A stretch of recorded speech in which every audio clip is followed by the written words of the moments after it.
ವಾಲ್ಮೀಕಿ ಅಭಿವೃದ್ಧಿ ನಿಗಮದಲ್ಲಿ 187 ಕೋಟಿ ಹಗರಣಕ್ಕೆ ಸಂಬಂಧಪಟ್ಟಂತೆ ಬಗೆದಷ್ಟು ಬಯಲಾಗ್ತಾ ಇದೆ. ದಂಧೆಕೋರರ ಮತ್ತಷ್ಟು ಸೀಕ್ರೆಟ್. ಇದು ಏಷ್ಯಾನೆಟ್ ಸುವರ್ಣ ನ್ಯೂಸ್ ನಲ್ಲಿ ಎಕ್ಸ್ಕ್ಲೂಸಿವ್ ಆದಂತಹ ಸುದ್ದಿ. ಈ ಹಗರಣಕ್ಕೆ ಸಂಬಂಧಪಟ್ಟ ಹಾಗೆ ತನಿಖೆ ನಡೀತಾ ಇದೆ. ಬಗೆದಷ್ಟು ಬಯಲಾಗ್ತಾ ಇದೆ ದಂಧೆಕೋರರ ಸೀಕ್ರೆಟ್. ಎಸ್ಐಟಿ ತನಿಖೆಯಲ್ಲಿ ಬಯಲಾಯಿತು ಸ್ಫೋಟಕ ಸತ್ಯ. ಹಗರಣದ ಪಿನ್ ಟು ಪಿನ್ ಡೀಟೇಲ್ಸ್ ಅನ್ನ ಏಷ್ಯಾನೆಟ್ ಸುವರ್ಣ ನ್ಯೂಸ್ ಬಿಚ್ಚಿಡ್ತಾ ಇದೆ. 187 ಕೋಟಿ ಗುಳುಂ ಮಾಡೋ ಉದ್ದೇಶದಿಂದ ವರ್ಗಾವಣೆ ನಡೀತಾ. ಮೇಲ್ನೋಟಕ್ಕೆ ಹಣ ವಾಪಸ್ ಹಾಕೋ ಉದ್ದೇಶನೇ ಇರಲಿಲ್ಲ. ಅಷ್ಟೂ ಹಣವನ್ನ ಕ್ಯಾಶ್ಗೆ ಕನ್ವರ್ಟ್ ಮಾಡಿ ನುಂಗೋ ಉದ್ದೇಶ ಅನ್ನೋ ಅನುಮಾನ ಬರ್ತಾ ಇದೆ.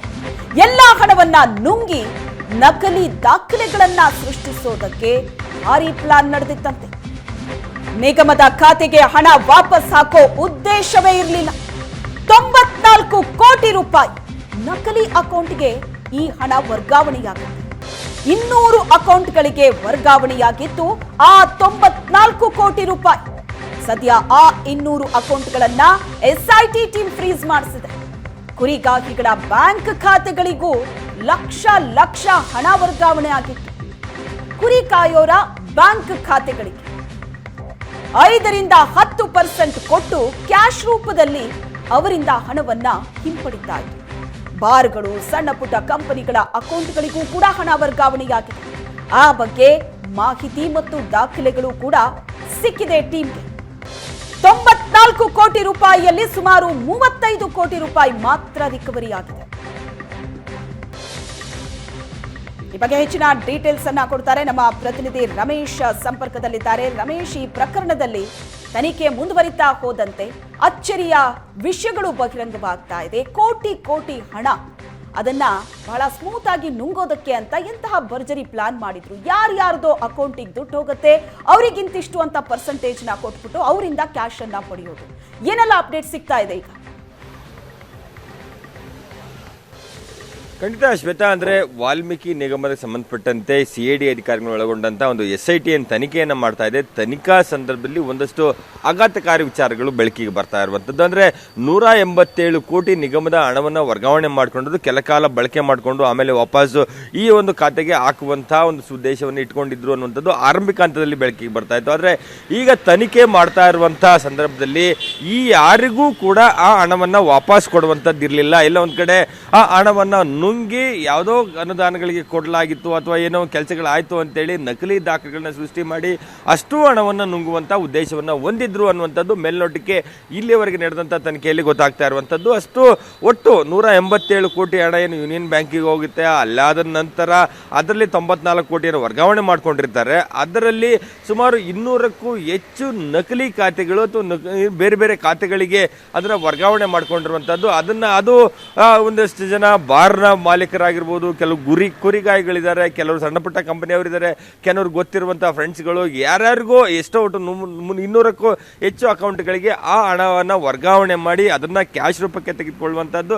ಯಾರು ತಮ್ಮ ಅಕೌಂಟ್ಗೆ ಹಣವನ್ನು ಹಾಕಿಸ್ಕೊಂಡು ಅದನ್ನ ಕ್ಯಾಶ್ ರೂಪಕ್ಕೆ ಕನ್ವರ್ಟ್ ಮಾಡಿಕೊಡ್ತಾರೆ, ಅವ್ರಿಗೆ 5% ಅಂದ್ರೆ ಕಮಿಷನ್ ಕೊಡುವಂಥದ್ದು. ಈ ರೀತಿ ಹಣವನ್ನ ಕ್ಯಾಶ್ ರೂಪಕ್ಕೆ ಪಡ್ಕೊಂಡು ಅದರಿಂದ ಚಿನ್ನ ಖರೀದಿ ಮಾಡುವಂಥದ್ದು, ಕಾರುಗಳನ್ನು ಖರೀದಿ ಮಾಡುವಂಥದ್ದು, ಐಷಾರಾಮಿ ಜೀವನಕ್ಕೆ ಅದನ್ನ ಬಳಕೆ ಮಾಡ್ಕೊಂಡಿರುವಂತಹದ್ದನ್ನು ನೋಡ್ತಾ ಹೋದ್ರೆ ಈ ಹಣವನ್ನ ಯಾವುದೇ ಕಾರಣಕ್ಕೂ ವಾಪಸ್ ಹಾಕುವಂತ ಉದ್ದೇಶ ಯಾರಿಗೂ ಇರಲಿಲ್ಲ ಅನ್ನುವಂಥದ್ದು. ಅದರಲ್ಲಿ ಮಾಜಿ ಸಚಿವರ ಅಂತ ನಾಗೇಂದ್ರ ಅವರ PA ಇದ್ದಾನೆ, ಆತನ ಸಂಬಂಧಿಗಳಿದ್ದಾರೆ, ಕೆಲವು ಬ್ಯಾಂಕ್ನವರಿದ್ದಾರೆ, ಮತ್ತೆ ಹೈದರಾಬಾದ್ನ ಸತ್ಯನಾರಾಯಣ ವರ್ಮಾ ಅನ್ನೋದಿದ್ದಾನೆ. ಈತನೇ ಒಬ್ಬ ಎಬಿಚುವಲ್ ಈ ರೀತಿ ಸರ್ಕಾರದ ಹಣವನ್ನ ತೆಗೆದುಕೊಳ್ಳುವಂಥದ್ದು, ಕ್ಯಾಶ್ ರೂಪಕ್ಕೆ ಮಾಡಿಕೊಂಡು ಅದಕ್ಕೆ ಒಂದು ಕಮಿಷನ್ ಪಡ್ಕೊಂಡು ಯಾರು ಹಣವನ್ನ ಕೇಳ್ತಾರೆ ಅವ್ರಿಗೆ ವಾಪಸ್ ಕೊಡುವಂಥದ್ದು.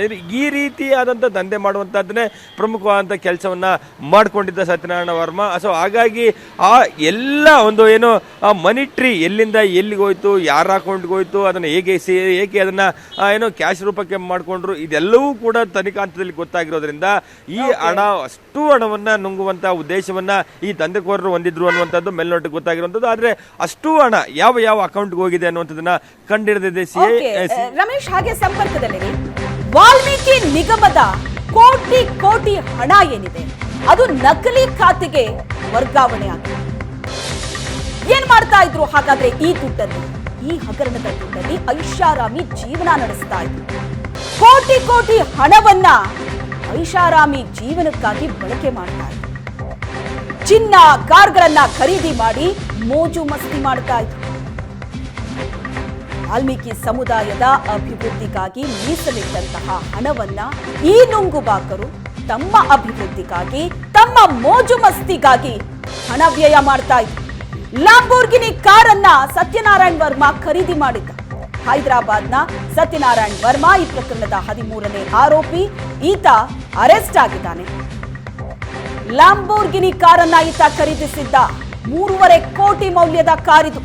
ಲ್ಯಾಂಬೋರ್ಗಿನಿ ಕಾರನ್ನ ಎಸ್ಐಟಿ ಟೀಮ್ ವಶಕ್ಕೆ ಪಡೆದಿದೆ. ನೆಕ್ಕುಂಟಿ ನಾಗರಾಜ್ ಬಾಮೈದುನನಿಂದ 1.5 ಕೋಟಿ ರೂಪಾಯಿ ಕಾರನ್ನ ಸೀಸ್ ಮಾಡಿದ್ದಾರೆ. ನಿಗಮದ ಎಂಡಿ ಪದ್ಮನಾಭರಿಂದ 4.5 ಕೋಟಿ ನಗದನ್ನ ಸೀಸ್ ಮಾಡಿದ್ದಾರೆ. ತಮ್ಮ ಗೆಳೆಯನ ಮನೆಯಲ್ಲಿ ಚೀಲದಲ್ಲಿ ಪದ್ಮನಾಭ್ ಹಣವನ್ನ ತುಂಬಿಟ್ಟಿದ್ರು. ಈ ಬಗ್ಗೆ ಹೆಚ್ಚಿನ ಡೀಟೇಲ್ಸ್ ಕೊಡ್ತಾರೆ ನಮ್ಮ ಪ್ರತಿನಿಧಿ ರಮೇಶ್ ಸಂಪರ್ಕದಲ್ಲಿದ್ದಾರೆ. ರಮೇಶ್, ವಾಲ್ಮೀಕಿ ಸಮುದಾಯದ ಅಭಿವೃದ್ಧಿಗೋಸ್ಕರ ಮೀಸಲಿಟ್ಟಂತಹ ಕೋಟಿ ಕೋಟಿ ಹಣ ಇಲ್ಲಿ ನುಂಗುಬಾಕರ ಅಭಿವೃದ್ಧಿ ಮತ್ತು ಮೋಜು ಮಸ್ತಿಗಳಿಗೆ ವ್ಯಯವಾಗ್ತಾ ಇತ್ತು. ಕೋಟಿ ಕೋಟಿ ಮೌಲ್ಯದ ಕಾರನ್ನ ಖರೀದಿ ಮಾಡ್ತಾ ಇದ್ರು, ಚಿನ್ನ ಖರೀದಿಸ್ತಾ ಇದ್ರು. ಈ ಮೋಜು ಮಸ್ತಿಗಾಗಿ ಆ ಹಣ ಇವ್ರಿಗೆ ಬೇಕಿತ್ತಾ? ಏನೆಲ್ಲ ಡೀಟೇಲ್ಸ್ ಸಿಗ್ತಾ ಇದೆ ಈ ವಿಷಯಕ್ಕೆ ಸಂಬಂಧಪಟ್ಟ? ಶ್ವೇತಾ, ಒಟ್ಟು 200ಕ್ಕೂ ಹೆಚ್ಚು ಅಕೌಂಟ್ಗಳಿಗೆ ಹಣವನ್ನು ವರ್ಗಾವಣೆ ಮಾಡಿದಂಥವ್ರು ಅದನ್ನ ಅವರ ಯಾರ ಅಕೌಂಟ್ಗೆ ಹಣವನ್ನು ಹಾಕಲಾಗಿತ್ತು ಅಲ್ಲಿಂದ ಕ್ಯಾಶ್ ರೂಪಕ್ಕೆ ಪಡ್ಕೊಂಡು ಅವ್ರಿಗೆ 50% ಕೊಟ್ಟು ಹಣವನ್ನು ಪಡ್ಕೊಳ್ತಾ ಇದ್ರು. ಆ ಒಂದು ಕ್ಯಾಶ್ನಿಂದ ತಮ್ಮ ಅಭಿವೃದ್ಧಿ ಅಂದರೆ ವಾಲ್ಮೀಕಿ ನಿಗಮದ ಪರಿಶಿಷ್ಟ ಪಂಗಡದ ಅಭಿವೃದ್ಧಿ ಅಲ್ಲ, ಇದು ತಮ್ಮ ಅಭಿವೃದ್ಧಿಯನ್ನು ಮಾಡ್ಕೊಳ್ಳಿಕ್ಕೆ ದಂಧೆಕೋರರು ಮುಂದಾಗಿದ್ರು ಅನ್ನುವಂಥದ್ದು. ಅದರಲ್ಲಿ ಕೆಲವರು ಕೆಜಿ ಗಟ್ಟಲೆ ಚಿನ್ನವನ್ನು ಖರೀದಿ ಮಾಡಿದ್ದಾರೆ, ಕೆಲವು ಲ್ಯಾಂಬೋರ್ಗಿನಿ ಕಾರನ್ನ ಖರೀದಿ ಮಾಡಿದ್ದಾರೆ, ಕೆಲವು ಮೋಜು ಮಸ್ತಿಗಾಗಿ ಬಳಕೆ ಮಾಡಿಕೊಂಡು ಆ ಹಣವನ್ನು ಎಲ್ಲ ಒಂದು ಕಡೆ ತಮ್ಮ ಮನೆಯಲ್ಲಿ ಕೋಟಿ ಕೋಟಿಯಾಗಿ ಕ್ಯಾಶನ್ನು ಇಟ್ಕೊಂಡಿದ್ರು ಅನ್ನುವಂಥದ್ದು ಕೂಡ ಮೇಲ್ನೋಟಿಗೆ ಗೊತ್ತಾಗಿರುವಂಥದ್ದು. ಹಾಗಾಗಿ ಇಲ್ಲಿ ನಾಗರಾಜ್ನ ಏನು ಬಾಮೈದ ಇದ್ದಾನೆ ಸತ್ಯನಾರಾಯಣ್ ರಾವ್, ಆತನ ಮನೆಯಲ್ಲಿ ಕೂಡ 1.5 ಕೋಟಿ ಹಣವನ್ನು ಕ್ಯಾಶ್ ರೂಪದಲ್ಲಿ ರಿಕವರಿ ಮಾಡ್ಕೊಳ್ಳಾಯಿತು. ಅದಾದ ನಂತರ MD ಪದ್ಮನಾಭ ಇದ್ದಾನೆ, ಪದ್ಮನಾಭನ ಗೆಳೆಯನ ಮನೆಯಲ್ಲಿ ಚೀಲದಲ್ಲಿ ತುಂಬಿಟ್ಟಂತ 4.5 ಕೋಟಿ ಹಣವನ್ನು ಸೀಸ್ ಮಾಡಲಾಯಿತು. ಮತ್ತೆ ಸತ್ಯನಾರಾಯಣ್ ರಾವ್ ಈ ಒಂದು ಹಣದಲ್ಲಿ 3.5 ಕೋಟಿ ಕೊಟ್ಟು ಒಂದು ಲ್ಯಾಂಬೋರ್ಗಿನಿ ಕಾರನ್ನ ಖರೀದಿ ಮಾಡಿದ್ದ. ಜೊತೆಗೆ ಬೇರೆ ಬೇರೆ ರೀತಿಯ ಕಾರ್ಗಳನ್ನು ಖರೀದಿ ಮಾಡೋ ಒಟ್ಟು 5 ಕೋಟಿ ಮೌಲ್ಯದ ಕಾರುಗಳನ್ನ ಏನು ಸೀಸ್ ಮಾಡಿರುವಂತದ್ದು. ಮತ್ತೆ ಈ ಎಲ್ಲವನ್ನು ನೋಡ್ತಾ ಹೋದ್ರೆ ಒಟ್ಟು 94 ಕೋಟಿ ಏನು ಹಣ ಬೇರೆ ಕಡೆ ಹೋಗಿತ್ತು ನಕಲಿ ಖಾತೆಗಳಿಗೆ. ಅದರಲ್ಲಿ ಸುಮಾರು ಒಂದು 35ರಿಂದ 40 ಕೋಟಿ ಈವರೆಗೆ ಅಂದ್ರೆ ಸೀಸರ್ನ ಮಾಡಿರುವಾಗಿರುವಂತದ್ದು. ಮತ್ತೆ ಅದರ ಜೊತೆಗೆ ಇನ್ನೂ ಉಳಿದಂತ ಹಣ ಯಾವ ಯಾವ ಅಕೌಂಟ್ಗಳಿಗೆ ಹೋಗಿದೆ ಅನ್ನುವಂತ ಸಂಪೂರ್ಣವಾದ ಡೀಟೇಲ್ ಸಿಐಡಿ ಅಧಿಕಾರಿಗಳಿಗೆ ಸಿಕ್ಕಿರುವಂತದ್ದು. ಅವರು ಎಲ್ಲರೂ ಆ ಅಕೌಂಟ್ಗಳನ್ನ ಸೀಸ್ ಮಾಡಿಸಿದ್ದಾರೆ. ಇದುವರೆಗೆ ಸೀಸ್ ಮಾಡಿ ಅದಾದ ನಂತರ ಅವ್ರನ್ನ ಕರೆಸಿ ಆ ಹಣವನ್ನ ವಾಪಸ್ಸು ಅಂದ್ರೆ ಒಂದು ಹೊಸ ಅಕೌಂಟ್ ಅನ್ನ ಅಂದ್ರೆ SIT ಹೆಸರಲ್ಲಿ ಒಂದು ಹೊಸ ಅಕೌಂಟ್ ಅನ್ನು ತೆರೆದು ಆ ಅಕೌಂಟ್ಗೆ ಅಷ್ಟು ಹಣವನ್ನು ವಾಪಸ್ ಪಡ್ಕೊಳ್ಳುವಂತ ಒಂದು ಕೆಲಸವನ್ನ ಮಾಡ್ತಾ ಇರುವಂತದ್ದು. ಅಂದ್ರೆ ಮೇಲ್ನೋಟಿಗೆ ಸಿಐಡಿ ಈ ಹಣವನ್ನ ಎಲ್ಲೆಲ್ಲಿ ಹೋಗಿತ್ತು ಅದನ್ನ ಪತ್ತೆ ಹಚ್ಚಿ ಹಣವನ್ನು ವಾಪಸ್ ಪಡ್ಕೊಳ್ಳುವಂತ ನಿಟ್ಟಿನಲ್ಲಿ ಒಂದು ಉತ್ತಮವಾದಂತಹ ಕೆಲಸವನ್ನ ಮಾಡ್ತಾ ಇದೆ ಅನ್ನುವಂಥದ್ದು ಮೇಲ್ನೋಟಿಗೆ ಗೊತ್ತಾಗ್ತಾ ಇರುವಂತದ್ದು. ಮತ್ತೆ ಇಡೀ ಹಣವನ್ನ ನುಂಗುವಂತ ಒಂದು ಏನು ಪ್ಲಾನ್ ಅನ್ನ ಮಾಡಿದ್ರು ಅಂತವ್ರಿಗೆ ಶಾಕ್ ಕೊಟ್ಟು ಸಂಪೂರ್ಣವಾದ ತನಿಖೆಯನ್ನ SIT ಅಧಿಕಾರಿಗಳು ಮಾಡ್ತಾ ಇದ್ದಾರೆ. ಯಶೋಧ, ಥ್ಯಾಂಕ್ ಯು ನಿಮ್ಮೆಲ್ಲ ಡೀಟೇಲ್ಸ್ಗೆ.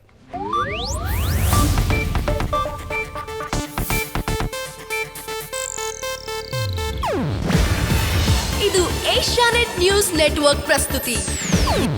ನೀವು ನೋಡ್ತಿದ್ದೀರಾ ಏಷ್ಯಾನೆಟ್ ಸುವರ್ಣ ನ್ಯೂಸ್.